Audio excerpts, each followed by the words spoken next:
அண்மை செய்தியை பார்க்கிறோம். நடிகர் ரஜினிகாந்தின் அடுத்த படத்தை டான் பட இயக்குனர் சிபி சக்கரவர்த்தி இயக்க இருப்பதாக தகவல் வெளியாகியிருக்கிறது.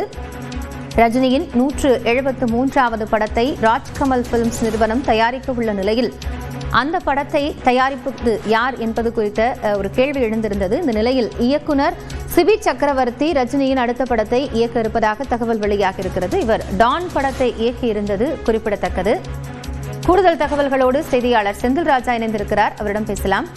செந்தில், இப்போ சுந்தர் சி விலகிய நிலையில் யார் இயக்குநராக கூடும் என்ற எதிர்பார்ப்பு இருந்தது. இப்போ சிபி சக்கரவர்த்தி சொல்லப்பட்டிருக்கு, விவரம் என்ன? இந்த 173வது படத்தை உடனடியாக தொடங்க வேண்டும் என்று ரஜினிகாந்த் திட்டமிட்டிருக்கிறார். அதாவது தற்போது ஜெயிலர் 2 திரைப்படத்தில் நடித்து வருகிறார். அந்த திரைப்படத்தை முடித்தவுடன் தன்னுடைய அடுத்த திரைப்படத்தில் நடித்து தொடங்க வேண்டும் என்று அவர் திட்டமிட்டிருக்கிறார். குறிப்பாக அந்த திரைப்படம் ஒரு ஆக்ஷன் அதிகமாக இல்லாமல் காமெடி அதிகமாக இருக்க வேண்டும் என்று அவர் திட்டமிட்டார். இதனால் தான் சுந்தர் சியை இயக்குநராக தேர்வு செய்து அதற்கான அறிவிப்பை நவம்பர் மாதம் வெளியிட்டார்கள். ஆனால் ஒரு வார காலத்திலேயே அவர் அந்த படத்தில் இருந்து சுந்தர் சி விலகினார். இந்த நிலையில் தான் ரஜினிகாந்துடைய அடுத்த திரைப்படத்தை யார் இயக்க போகிறார்கள் என்று எதிர்பார்ப்பு இருந்தது. பல இளம் இயக்குநர்களுடைய பெயரும் அதில் சொல்லப்பட்டு வந்தது. இந்த நிலையில் தான் சிபி சக்கரவர்த்தியை அவர்கள் தேர்வு செய்திருக்கிறார்கள்.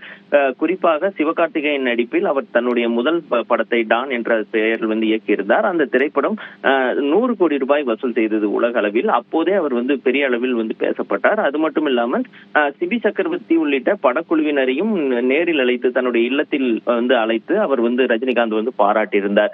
அப்போது ரஜினிகாந்திற்கு ஒரு கதை சொல்லி அது ஓகே செய்து அதற்கான பணிகளும் நடைபெற்று வந்தது. ஆனால் ஒரு சில காரணங்களால் அந்த படம் அப்போது தொடங்க முடியாத ஒரு சூழல் ஏற்பட்டது. இந்த நிலையில் தான் தற்போது 173வது திரைப்படத்தை இயக்கும் பணியிலிருந்து சுந்தர் சி விலகிய நிலையில் தற்போது சிபி சக்கரவர்த்தியை அவர்கள் தேர்வு செய்து அறிவித்திருக்கிறார்கள். காயத்ரி, நன்றி செந்தில் ராஜா விவரங்களுக்காக.